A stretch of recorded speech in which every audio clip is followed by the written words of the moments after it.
The morning sun cast long shadows across Westminster Abbey as Kate Middleton stood before the ornate mirror in her private preparation room.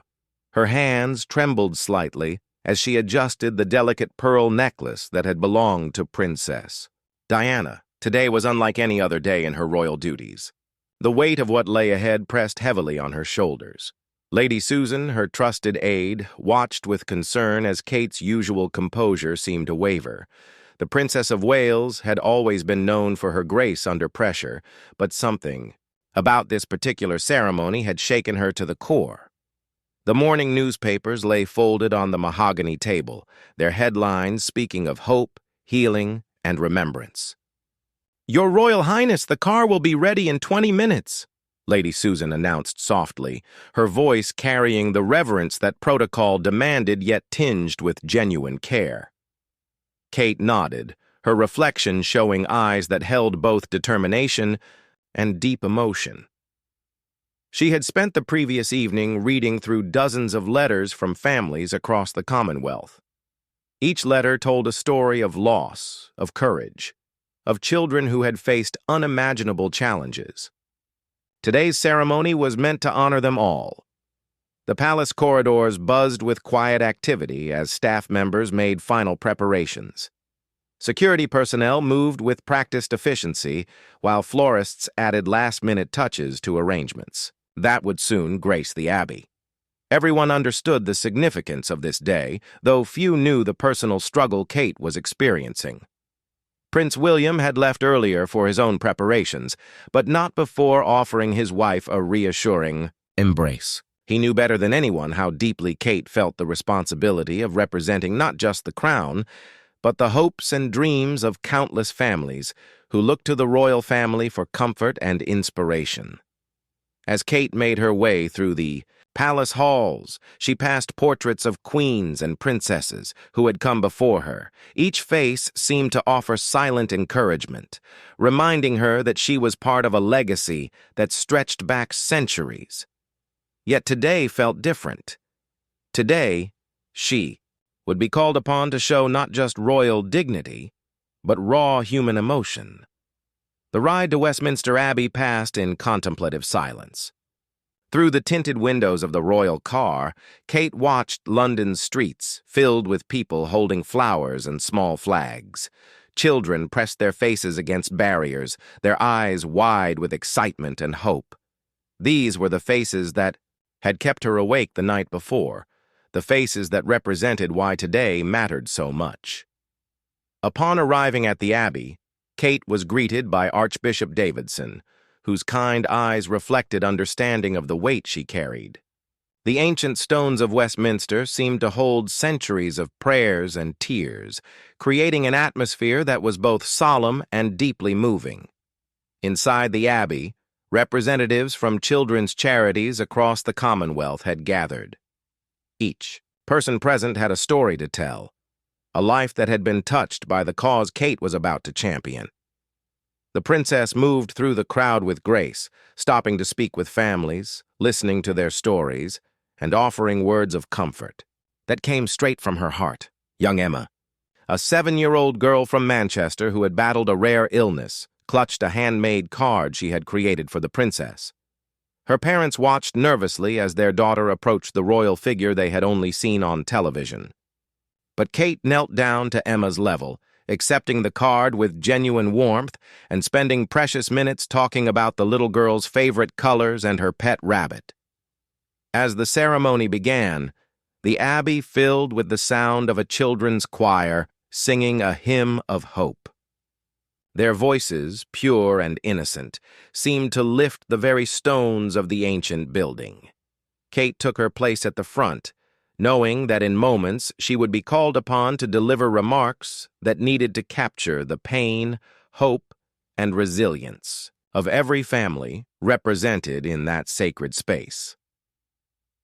The first speaker was Dr. Margaret Thompson, a pediatric specialist who had worked with terminally ill children for over 2 decades. Her words painted a picture of courage that existed in hospital wards across the nation, where young patients faced each day with smiles that humbled the adults around them. As she spoke, Kate felt her chest tighten with emotion. Following Dr. Thompson was James Patterson, a father whose 8-year-old son had passed away the previous year after a long battle with leukemia. His voice cracked as he described his son's final wish, that other children facing similar battles would know they were not alone. The Abbey fell completely silent as James spoke of his boy's courage and the way he had continued to laugh and play even in his darkest moments. Kate's eyes filled with tears as she listened to story after story of incredible bravery shown by the youngest members of society.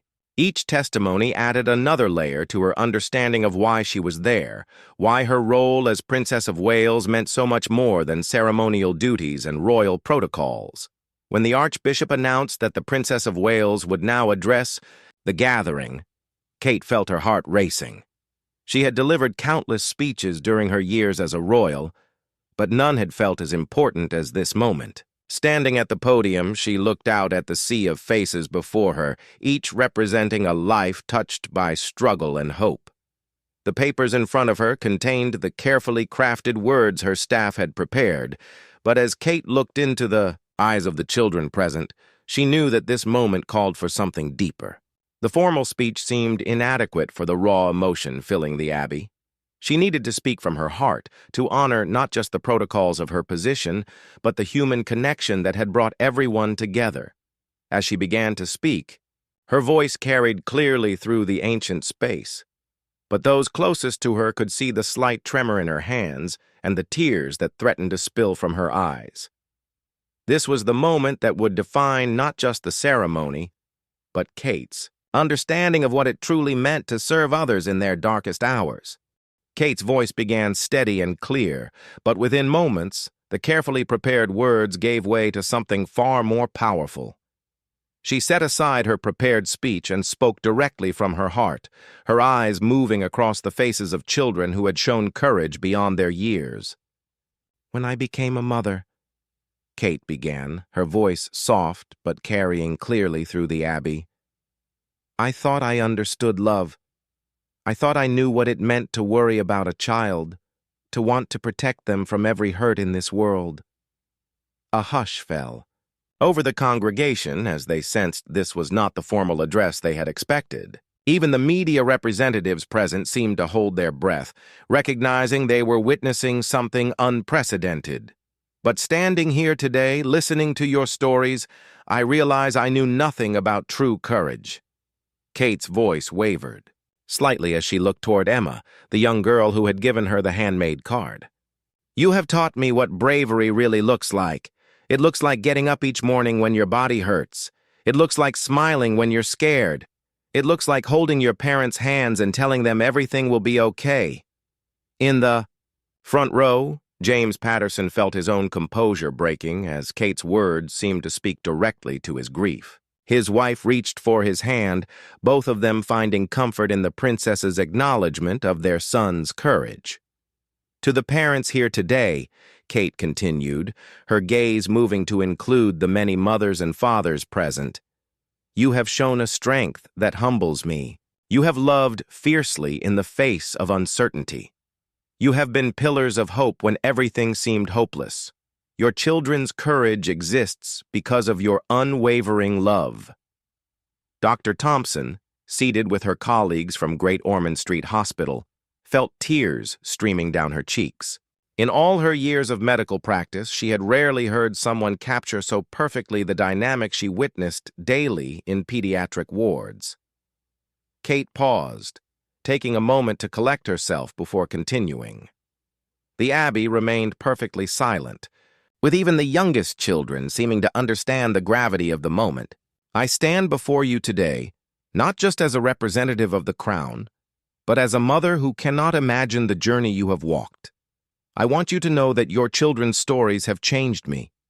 They have reminded me why service to others must always come from a place of genuine love and understanding." The princess's next words would become the moment that defined the entire ceremony. Looking directly at a group of children from a London hospital, she said, "You are not defined by your illnesses or your struggles. You are defined by your light, By the way, you make the world brighter simply by being in it. 9-year-old Marcus, who had been receiving treatment for a brain tumor, looked up at his mother with wonder. He had never heard anyone describe children like him as sources of light before. His mother squeezed his hand, both of them feeling seen and valued in a way they had never experienced. As Kate spoke about the ripple effects of childhood courage, her emotion became more visible. Her voice caught as she described meeting families who had turned their grief into advocacy, parents who had channeled their love into helping other children face similar battles. "Your children have taught me that hope is not passive," Kate said, her voice growing stronger despite her tears. "Hope is active. It gets up every day and chooses to believe in tomorrow. It holds on to love even when letting go would be easier." The congregation began to feel the collective weight of shared experience. Strangers found themselves reaching for tissues, moved not just by Kate's words, but by the recognition of their own struggles reflected in her speech. Archbishop Davidson, who had presided over countless royal ceremonies, later said he had never witnessed such a raw display of authentic emotion from a member of the royal family. The formal boundaries between royalty and subjects seemed to dissolve as Kate continued speaking from her heart. "I want to make you a promise today," Kate said, her voice now carrying the full weight of her conviction. "Your stories will not be forgotten. Your children's courage will inspire action. We will work tirelessly to ensure that every child facing these battles knows they are surrounded by love and support." In the royal viewing area, King Charles watched his daughter-in-law with profound respect. He had seen many members of the royal family deliver speeches over the decades, but few had ever connected so completely with their audience. Even he felt moved to tears by Kate's authentic display of emotion.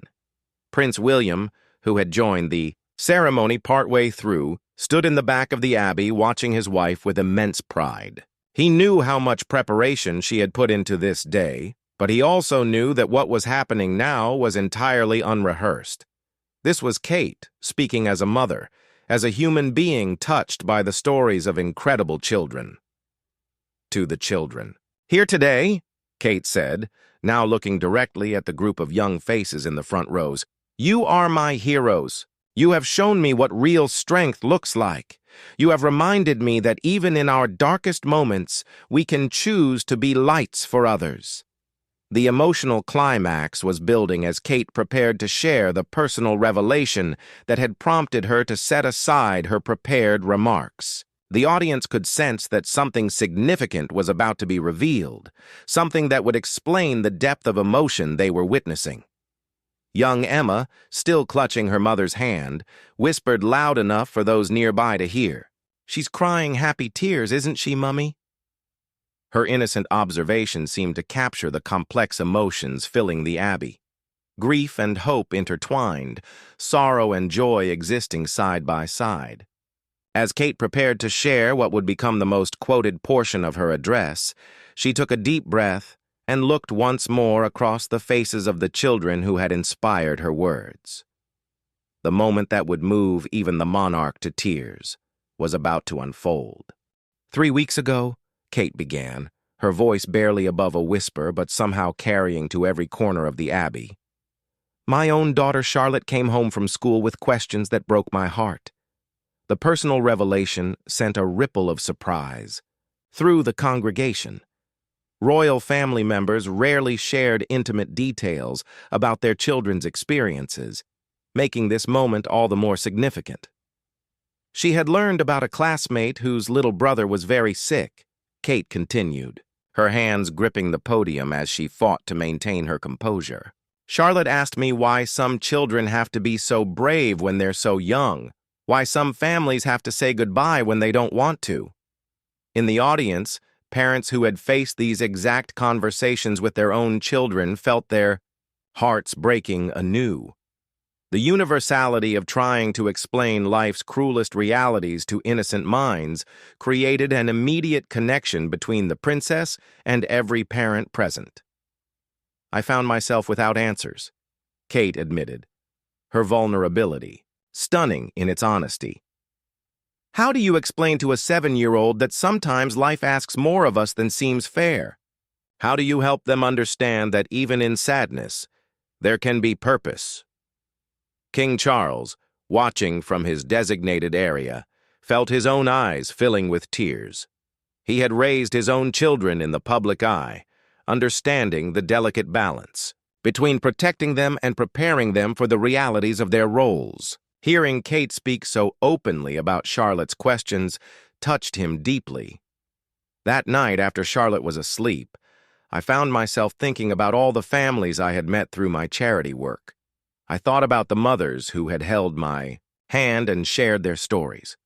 I thought about the fathers who had shown me pictures of children they would never see grow up. Dr. Thompson leaned forward in her seat, recognizing in Kate's words the same emotional journey she had witnessed in countless parents who became advocates after their own experiences with childhood illness. I realized that Charlotte's questions were the same questions we all ask when faced with suffering we cannot explain or fix. But you, the families here today, have shown me that even when we cannot provide answers, we can provide love. We can provide presence. We can provide hope. Kate paused to wipe away tears that had begun flowing freely down her cheeks. The sight of the Princess of Wales crying openly in Westminster Abbey was unprecedented, yet it felt completely appropriate for the moment. Charlotte's teacher told her about children who spend months in hospitals but still find reasons to smile, about boys and girls who face treatments that adults would struggle to endure, yet who worry more about making their parents sad than about their own pain. Marcus, the 9-year-old with the brain tumor, turned to his mother and whispered, "Is she talking about kids like me?" His mother nodded, unable to speak through her own tears. When Charlotte came to me with more questions the next day, I found I had better answers. Not because I suddenly understood why children must face such challenges, but because I had learned from you. You had shown me that courage is not the absence of fear. It is love acting in spite of fear. The Archbishop dabbed at his eyes with his handkerchief, moved by the raw honesty of Kate's words. In his decades of ministry, he had delivered countless sermons about faith in times of trial, but he had rarely heard it expressed with such authentic emotion. Charlotte asked me if brave children know they're brave, Kate continued, her voice growing stronger as she shared her daughter's innocent wisdom. I told her that the bravest children are often too busy loving their families and finding joy in small moments to think about their own courage. Emma, still in the front row, stood up slightly and called out in her clear child's voice, "We just try to be happy." Her spontaneous comment broke some of the emotional tension in the Abbey, causing gentle laughter mixed with tears throughout the congregation. Kate smiled through her tears at Emma's interruption. "Yes, darling, you do. You try to be happy, and, in doing so, you make the whole world a little brighter." Prince William, watching from the back of the Abbey, felt immense pride in his wife's ability to connect so authentically with the families present. He knew that Kate's decision to share Charlotte's questions was not planned, making her transparency all the more meaningful. "My daughter taught me that children see clearly what adults sometimes miss," Kate said. "They understand that love is an action, not just a feeling. They know that being together matters more than having all the answers." James Patterson found himself nodding along with Kate's words, remembering how his own son had comforted him during their final weeks together. The boy had seemed to understand things that James was still struggling to comprehend. "Charlotte drew me a picture that night," Kate revealed, reaching into her jacket pocket. "She drew children with wings, and when I asked her why, she said it was because brave children are like angels. They help everyone around them learn how to love better." The image Kate described resonated deeply with parents who had watched their children face illness with grace that surpassed adult understanding. Many had experienced moments when their sick children had become sources of wisdom and comfort rather than recipients of it. "That picture is framed on my desk now," Kate said, her voice full of love and pride in her daughter's insight. "It reminds me daily that we are surrounded by small angels who are teaching us what really matters." As Kate prepared to share the moment that would define the entire ceremony, the Abbey fell into complete silence. Even the sound of breathing seemed muted as everyone present sensed they were about to witness something extraordinary. The princess's next words would create the moment that moved not only the families present, but would ultimately reach the monarch himself when he learned of what transpired in that sacred space. Kate looked down at the podium for a moment, gathering the courage for what she was about to share. When she lifted her head, her eyes were bright with unshed tears, but her voice carried a strength that seemed to come from somewhere deep within, her soul. "Yesterday morning, I received a letter that changed everything for me," she began, her words measured and deliberate. "It was from a 10-year-old boy named Oliver, who is currently receiving treatment at Great Ormond Street Hospital." Murmur of recognition went through the medical professionals in attendance. Great Ormond Street was legendary for its pediatric care, and many of them had worked with children facing life-threatening conditions. "Oliver's letter was different from the others I receive," Kate continued, her voice growing softer. "He wasn't asking for anything. He wasn't sharing his own story of illness. Instead, he was writing to thank me for visiting other sick children." The congregation leaned forward, drawn in by the unexpected direction of Kate's revelation. This was not what anyone had anticipated hearing. Oliver wrote that he had seen pictures of my hospital visits in a magazine his mother had brought to his room. He said seeing those pictures made him feel less alone because he realized there were other children like him and that someone important cared about them. Dr. Thompson felt her breath catch as she recognized the profound impact that simple representation could have on a child feeling isolated by illness. "But then Oliver wrote something that made me understand why I am truly here today," Kate said, her voice beginning to break with emotion. He said, "Princess Kate, when you hold hands with sick children in the pictures, you are holding my hand, too. When you smile at them, you are smiling at me, too. Thank you for making me feel seen." The silence in the Abbey was so complete that it felt sacred. Parents throughout the congregation felt their hearts breaking and healing simultaneously, as they recognized their own children's need to feel seen and valued. "When I read those words," Kate continued, now openly weeping, "I realized that every child facing these battles carries not just their own burden, but the loneliness of feeling different, of feeling forgotten by the world outside hospital walls." Emma's mother lifted her daughter onto her lap, both of them crying as they felt the truth of Kate's words. Emma had often expressed feeling like she lived in a different world from her healthy classmates. "Oliver's letter made me understand that my role is not to fix what cannot be fixed, or to take away pain that is beyond my power to heal. My role is to make sure that not one child feels invisible in their struggle." King Charles, receiving updates about the ceremony through his aide, specifically requested that Kate's words be transcribed immediately. He sensed that something historically significant was happening at Westminster Abbey.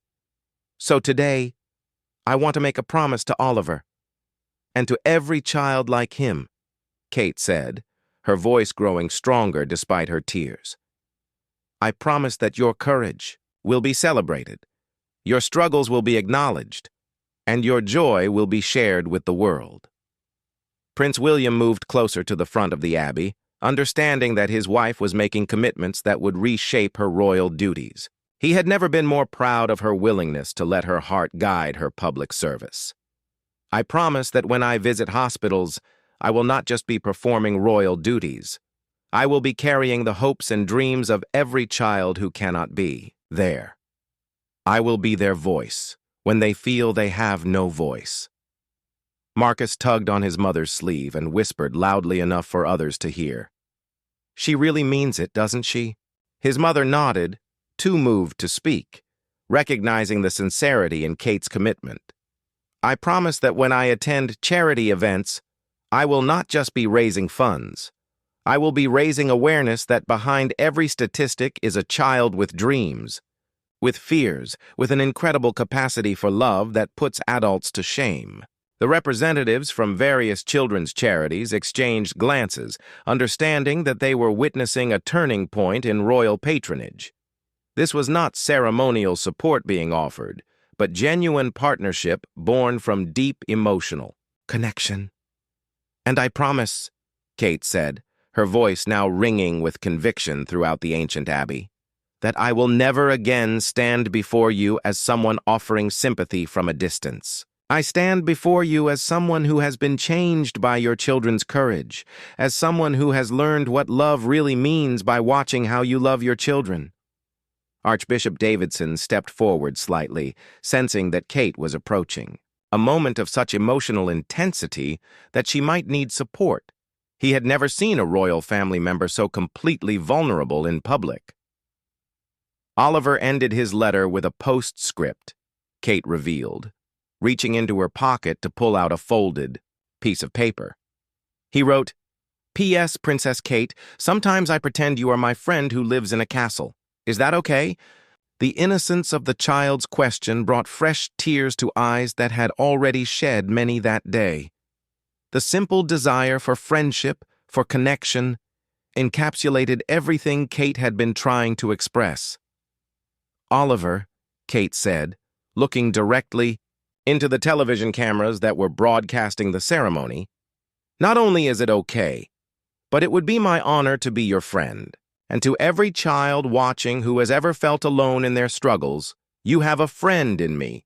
You have someone who sees you, who celebrates your courage, and who will never let the world forget how extraordinary you are." As Kate prepared for her final words, the emotional crescendo of the ceremony was building toward a moment that would resonate far beyond Westminster Abbey. In palaces across the Commonwealth, in hospital wards around the world, and in the hearts of families facing unimaginable challenges, her words were creating ripples that would be felt for years to come. As Kate approached the climactic moment of her address, something extraordinary happened.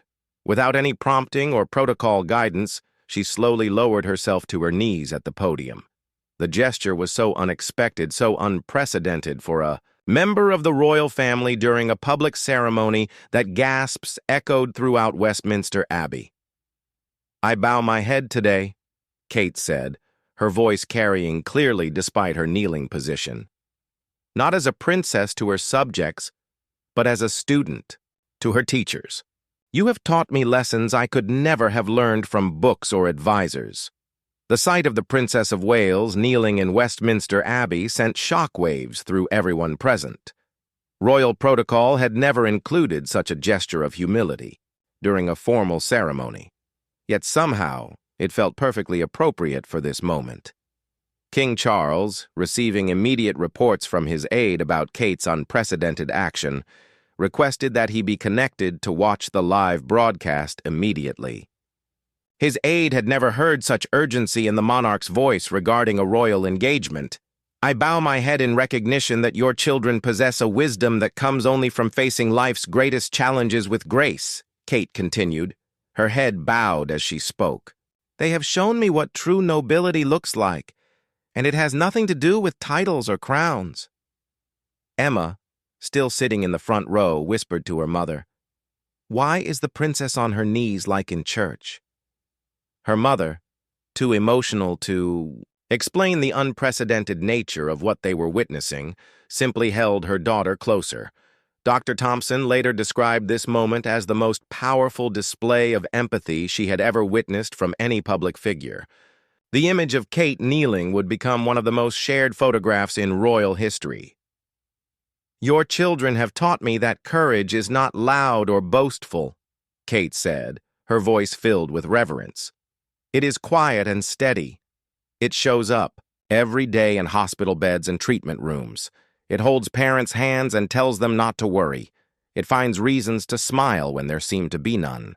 Prince William, watching from the back of the abbey, felt his own eyes filling with tears.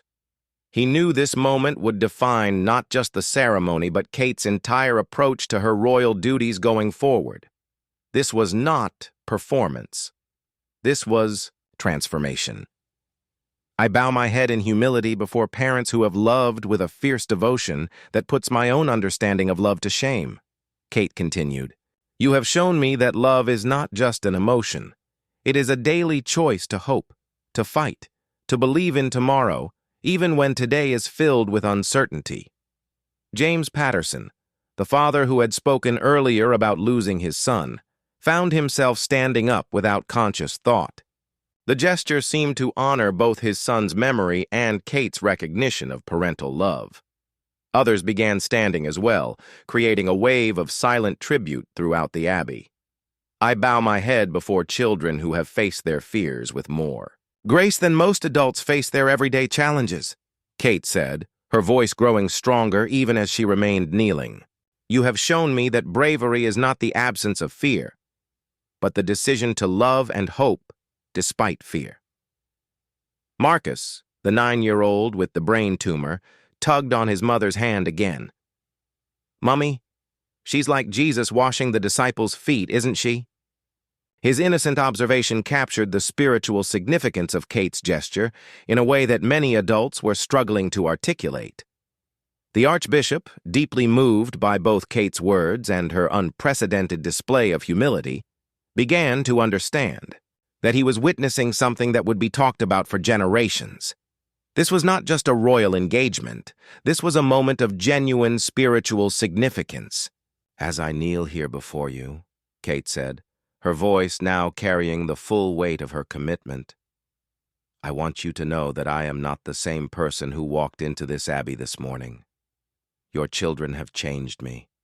Your stories have transformed my understanding of what it means to serve others." King Charles, now watching the live broadcast with his full attention, felt something shift in his own understanding of what modern monarchy could represent. He had never seen a member of his family display such authentic vulnerability in public, and he was profoundly moved by Kate's courage. "When I leave this abbey today, I will carry with me the faces of every child I have met, the strength of every parent who has shared their story, and the responsibility to ensure that your courage is never forgotten or ignored." The emotional intensity in the Abbey had reached a point where there was hardly a dry eye among the hundreds of people present. Television viewers around the world were witnessing something unprecedented in royal history. "I make this promise on my knees," Kate said, her final words as she remained in her humble position, "because it is from this position of humility that I can truly see the magnitude of what you have shown me. You have taught me that true service begins with recognizing that those we serve are often our greatest teachers." As Kate slowly rose to her feet, the silence in Westminster Abbey was deafening. The congregation seemed to collectively hold its breath, understanding that they had just witnessed something that would be remembered long after they were gone. The moment that would move even the monarch to tears was about to unfold as Kate prepared to conclude her address with words that would resonate far beyond the walls of the Abbey. Her kneeling had set the stage for a conclusion that would touch hearts around the world and establish a new standard for authentic royal service. Standing once again at the podium, Kate looked out at the faces before her with eyes that held a depth of emotion that seemed to encompass all the pain and hope in the room. The silence that had followed her kneeling continued, as if the entire Abbey was holding space for something sacred to unfold. "Before I close," Kate said, her voice now carrying a quiet strength that came from the depths of her heart, "I want to share one final truth that your children have taught me." The congregation leaned forward, sensing that Kate's concluding words would be the culmination of everything they had witnessed. 3 days ago, I was reading bedtime stories to my own children when Charlotte asked me a question that I have been carrying with me ever since. Kate paused, her hand moving unconsciously to her heart. She asked me, "Mummy, do the brave children know that they make other people braver too?" The simple wisdom of a child's question seemed to unlock something profound in the room. Parents, Throughout the Abbey began to understand that their children's courage had indeed rippled outward in ways they had never fully comprehended. In that moment, I realized that your children are not just fighting their own battles, Kate continued, her voice growing stronger with each word. They are teaching the rest of us what it means to be truly human. They are showing us that love is stronger than fear, that hope is more powerful than despair, and that the human spirit is capable of extraordinary things. Dr. Thompson found herself nodding, remembering countless moments when her young patients had taught her more about resilience than all her medical training combined. "Your children have made me braver," Kate declared, her voice ringing with conviction throughout the Abbey. "They have made me a better mother, a better person, and I hope, a better servant to this nation and the Commonwealth." Marcus stood up in his seat and began to clap, his young hands creating a sound that seemed to break the spell of silence that had held the Abbey.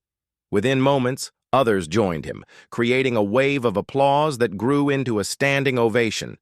But Kate raised her hand gently, asking for quiet one more time. She had one final message to deliver. "To Oliver, who wrote me that letter," Kate said, looking directly into the television cameras.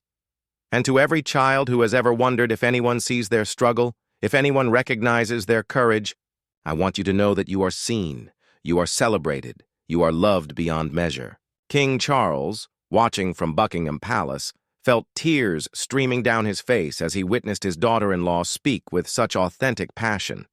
In his decades of royal service, he had rarely seen such a genuine connection between a member of the royal family and the people they served. "Your courage has created a ripple effect that reaches far beyond what you can imagine," Kate continued. "Parents who thought they had no strength left have found new reserves because of your example. Doctors and nurses have remembered why they chose their profession because of your grace. Siblings have learned what real love looks like by watching how you face each day." Emma's mother whispered to her daughter, "She's talking about you, sweetheart. You're one of the brave children making other people braver." Emma beamed with a pride that lit up her entire face. "And to the parents and families here today," Kate said, her gaze moving across the congregation, "please know that your love has not gone unnoticed. The sacrifices you have made, the strength you have shown, the hope you have maintained in the darkest moments, you too are heroes in this story." James Patterson felt his late son's presence so strongly in that moment that he looked around, half expecting to see him. The recognition of parental love and sacrifice felt like a gift his boy had somehow arranged from beyond. "As I prepare to leave this sacred space," Kate said, her voice beginning to break with emotion one final time, "I carry with me not just the memory of your words, but the transformation of my heart. You have changed me in ways I am still discovering. Prince." William stepped forward slightly, ready to offer support if his wife needed it, but also recognizing that she was exactly where she needed to be, saying exactly what needed to be said. "I promise you that this will not be the end of this conversation," Kate declared, her voice growing strong with determination. "This is the beginning of a new chapter in how we support families facing these challenges. Your voices will be heard, your needs will be addressed, and your children's courage will inspire action." The final moment came as Kate bowed her head one last time, not in the kneeling position that had shocked everyone earlier, but in a gesture of deep respect and gratitude. "Thank you," she said simply, "for teaching me what love really looks like. Thank you for showing me what courage really means. Thank you for allowing me to witness the extraordinary capacity of the human heart to hope, to heal, and to love without limits." As Kate stepped back from the podium, the Abbey erupted in applause that seemed to come from every corner of the ancient building. But more than applause, there was a sense that everyone present had witnessed something that would change them forever. Later that evening, King Charles would call Kate personally to express how moved he had been by reports of the ceremony.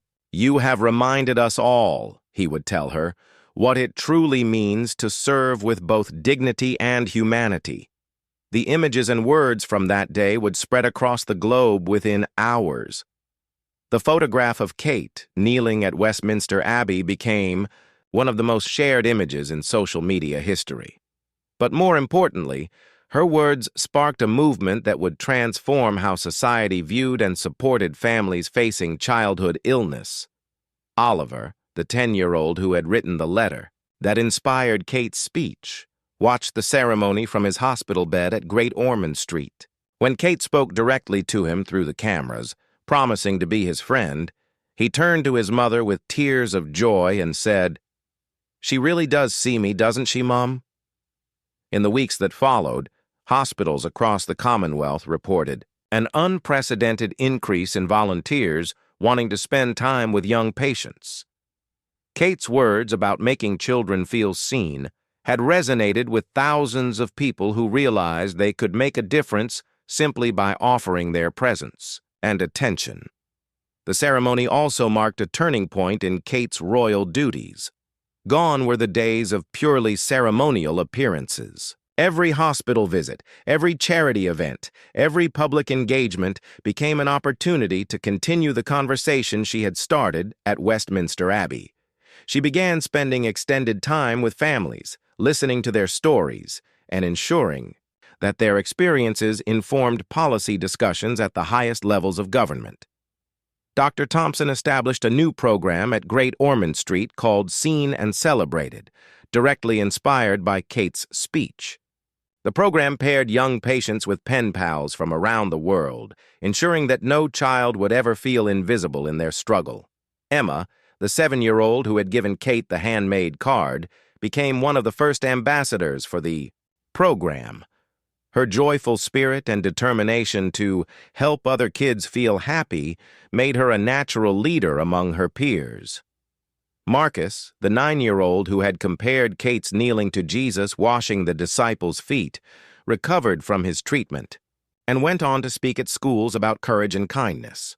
His simple wisdom continued to touch hearts wherever he shared his story. James Patterson channeled his grief into establishing a foundation that provided support to families facing the loss of a child. Kate became the patron of the organization, ensuring that her promise to never let these stories be forgotten became a living reality. The ripple effects of that extraordinary day at Westminster Abbey continued to spread far beyond what anyone could have imagined. Kate's decision to speak from her heart rather than from a prepared script had created a moment of authentic human connection that transcended royal protocol and touched something fundamental in the human experience. Years later, when royal historians looked back on defining moments in the modern monarchy, they would point to that day as the moment when the royal family truly understood that their greatest power lay not in ceremony or tradition, but in their ability to see, acknowledge, and celebrate the extraordinary courage that exists in ordinary people facing extraordinary challenges. The silence that had fallen over Westminster Abbey when Kate bowed her head had indeed moved the monarch to tears, but more importantly, it had moved an entire nation to action, proving that sometimes the most powerful speeches are not those that are perfectly crafted, but those that come directly from a heart transformed by love.